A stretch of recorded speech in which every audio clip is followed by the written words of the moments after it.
जी, time तो बहुत अच्छा भी है यूं समझे तो, क्योंकि हमारी एकजुटता एकता बड़ी है और बहुत महत्वपूर्ण है।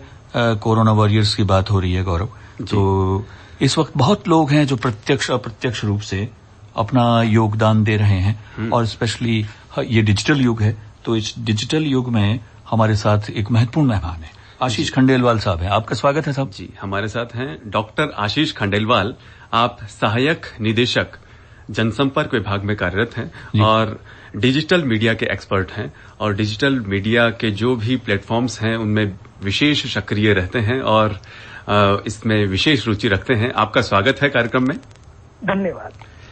सबसे पहले सर आपसे जानना चाहेंगे कि कोरोना का ये जो काल चल रहा है, इसमें जयपुर की जनता, चाहे वो विद्यार्थी हो, नौकरी पेशा लोग हों या व्यापारी हों, किस तरह से किस प्रकार डिजिटल प्लेटफॉर्म का सकारात्मक उपयोग कर सकते हैं?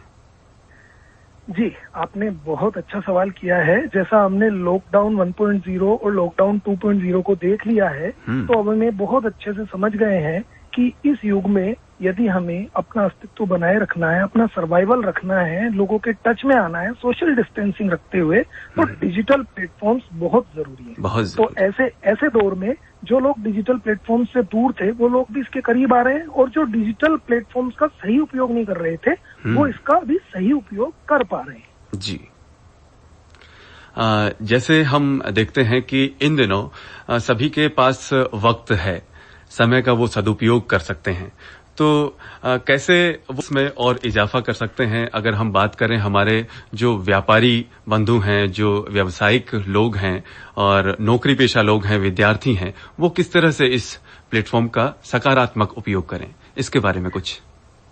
कोरोना काल ने हम लोगों को डिजिटली एक्टिव होने का समय दिया है। हम डिजिटली एक्टिव हैं, भले ही हम स्टूडेंट्स हैं, भले ही हम ऑफिस गोअर्स हैं, भले ही हम शॉपकीपर्स हैं, कोई अपना बिजनेस चलाते हैं। हमारी ऑनलाइन प्रेजेंस अभी तक थी या नहीं थी, हमने बहुत कुछ इस काल में सीखा है। स्टूडेंट्स, जैसा कि हम सभी देख रहे हैं कि स्टूडेंट्स इस समय का उपयोग पूरी तरह से ऑनलाइन प्लेटफॉर्म्स पर अपनी ऑनलाइन स्टडीज के साथ कर रहे हैं। उनके पास बहुत सी चीजें मौजूद है, उनके इंस्टीट्यूशंस ने भी उनके लिए प्लेटफॉर्म प्रोवाइड कराए हैं। इसके अलावा यूट्यूब और दूसरे तमाम तरह के चैनल्स हैं जिनके माध्यम से वो अपने ट्यूटोरियल्स ले रहे हैं, अपनी क्लासेस ले रहे हैं, अपनी स्किल्स को डेवलप कर रहे हैं। ऑफिस कोर्स की मैं बात करूं तो वर्क फ्रॉम होम का कंसेप्ट बहुत ज्यादा अच्छे तरीके से अप्लाई हुआ है इस कोरोना काल में। और वर्क फ्रॉम होम के बाद कई कंपनीज तो ऐसी हैं जो अब इसको अपने रेगुलर हैबिट में लाने वाली हैं, क्योंकि इससे उनको दोनों तरह का लाभ हो रहा है। दोनों तरह का लाभ ऐसे कि एक तो उनकी कंपनी की कॉस्ट कटिंग हो रही है और एक कोरोना काल में जो मेडिकल रिक्वायरमेंट्स हैं, सोशल डिस्टेंसिंग की जो जरूरत है, वो भी इससे अच्छी तरह से पूरी हो पा रही है। शॉप ओनर्स के पास आए तो हम ये कह सकते हैं कि आने वाला समय शॉप ओनर्स के लिए भी डिजिटली मीडिया पर एक्टिव होने का है। पूरी तरह से किस तरह से वो एक्टिव होंगे, किस तरह से पेमेंट्स डिजिटली वो एक्सेप्ट करेंगे, किस तरह से वो अपने सामान की डिलीवरी सुनिश्चित करेंगे सोशल डिस्टेंसिंग रखते हुए, ये कोरोना काल हमें सिखा रहा है और धीरे धीरे लोग इसके प्रति अभ्यस्त हो रहे हैं। जी, बहुत सकारात्मक और बहुत महत्वपूर्ण जानकारी आपने दी कि किस तरह से डिजिटल प्लेटफॉर्म्स का यूज करके हम, चाहे विद्यार्थी हों, चाहे नौकरी पेशा लोग हों, सभी इसका सकारात्मक उपयोग कर सकते हैं और आने वाला समय हमें इस बात का अवसर देता है। हर सिक्के के दो पहलू होते हैं। कोई चीज वरदान है तो अभिशाप भी बन सकती है। संतुलन कैसे स्थापित करें, या कहें कि जो हमारी स्क्रीन लाइफ बैलेंस है उसको कैसे बना के रखें? बिल्कुल, स्क्रीन लाइफ बैलेंस की जहां तक आपने बात की तो ये दुष्परिणाम भी हमें सामने आ रहे हैं कि ज्यादा देर तक अगर हम स्क्रीन डिपेंडेंट होते हैं, हमारा स्क्रीन टाइम अगर ज्यादा बढ़ता है तो हमारी आंखों से लेकर, हमारे बॉडी पोस्चर से लेकर, हमारे शरीर से लेकर हमको फैटीग आता है, हमारी आंखें थकती है और हम धीरे धीरे अपने शरीर को नुकसान भी पहुंचाते हैं। तो ये बहुत जरूरी है कि हम स्क्रीन और रियल लाइफ का बैलेंस बनाकर रखें। तो एक समय तय करने की आवश्यकता है कि हमें अगर स्क्रीन टाइम देना है तो हमें कितना समय देना है उसके लिए। जैसे मान लीजिए आप वर्क फ्रॉम होम कर रहे हैं तो ये आपको डिसाइड करना है कि जो आपके काम का समय है, कितने कम समय में आप मैक्सिमम आउटपुट के साथ उस काम को कर सकते हैं, वो आप करें। इसमें सबसे बड़ा हर्डल ये है कि जब हम काम करने बैठते हैं सोशली डिजिटल मीडिया पर, तो हमारे जो सोशल मीडिया अकाउंट्स हैं वो हमें नोटिफिकेशन के थ्रू डिस्ट्रैक्ट करते हैं। हमारा बार बार Facebook timeline, Facebook notification, WhatsApp notification, TikTok या दूसरे जितने भी प्लेटफॉर्म यूज करते हैं वो नोटिफिकेशन हमारे ध्यान खींचते हैं। जी, तो उसके बाद में जितना समय, उसमें कितना समय लग जाता है उसका हमें अंदाजा नहीं रहता है। जी जी, खंडेलवाल साहब, ये तो सिक्के के दो पहलू हो गए, लेकिन कितनी आवश्यकता है, ये डिजिटल युग है और अभी भी जो पेरेंट्स हैं या उनके बच्चे हैं विद्यार्थियों की, वो ये मानने को तैयार नहीं कि घर बैठ के पढ़ाई हो सकती है।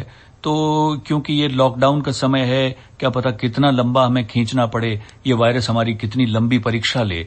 तो आप क्या समझते हैं कि इसको गंभीरता से लें जो डिजिटल प्लेटफॉर्म्स हैं?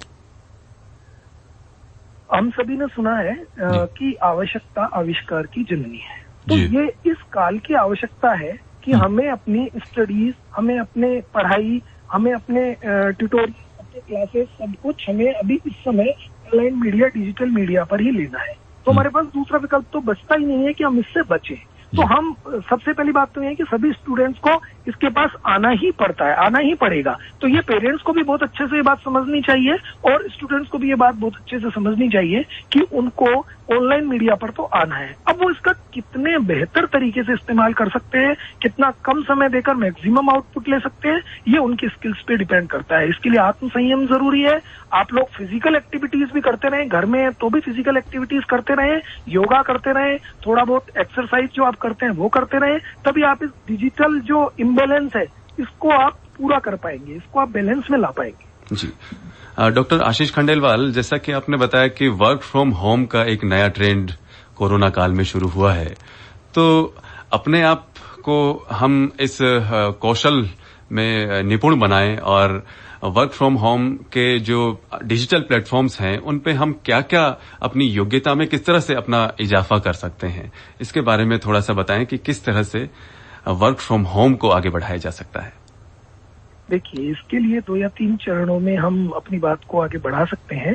पहला तो यह है कि वर्क फ्रॉम होम की जब हम बात करते हैं तो हमें डिजिटली अपने काम को करने के साथ साथ डिजिटल प्रेजेंटेशन पे भी हमारा पूरा ध्यान होना चाहिए। हमें अपना काम तो करना आता है, लेकिन पीपीटी के माध्यम से या वेबकैम के माध्यम से हम अपनी टीम तक, हम अपने टीम लीडर्स तक, हम अपने मैनेजमेंट तक अगर उस बात को नहीं पहुंचा पा रहे हैं तो ये हमारा फेलियर साबित होगा। तो आपको आपके काम की स्किल के साथ साथ प्रेजेंटेशन स्किल को भी इम्प्रूव करने की जरूरत है, ऐसे उसको भी करने की जरूरत है।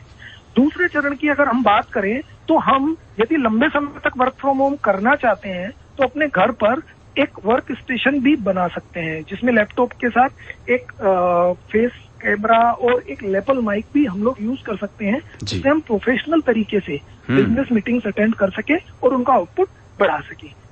तीसरी चीज यह है कि अगर हम इसमें बात करें तो हम अपनी स्किल्स को भी अपग्रेड कर सकते हैं। कुछ वेबिनार्स के थ्रू कुछ एक्सपर्ट इन दिनों बहुत अच्छे तरीके से हमें अपनी स्किल्स के बारे में सिखा रहे हैं। जैसे मान लीजिए कोई व्यक्ति अकाउंटेंसी का काम करता है तो वो एक्सेल मास्टर करने की क्लासेस ले सकता है ऑनलाइन और वो अपने आप को उस फील्ड में आगे बढ़ा सकता है। कोई क्रिएटिव फील्ड में है तो क्रिएटिव राइटिंग या म्यूजिक में है तो वो DAW digital work station download करके वो म्यूजिक प्रोड्यूस करना सीख सकता है, वो अपनी स्किल्स को आगे बढ़ा सकता है। तो इस समय अवसर काफी मौजूद है, जरूरत है उन अवसरों का अच्छे से दोहन करने की। जी, खंडेलवाल साहब, आपने बहुत अच्छी जानकारी दी है और क्योंकि समय की मांग है, ग्राहकों की मांग है, उसके अनुरूप हमें अपने आप को ढालना होगा।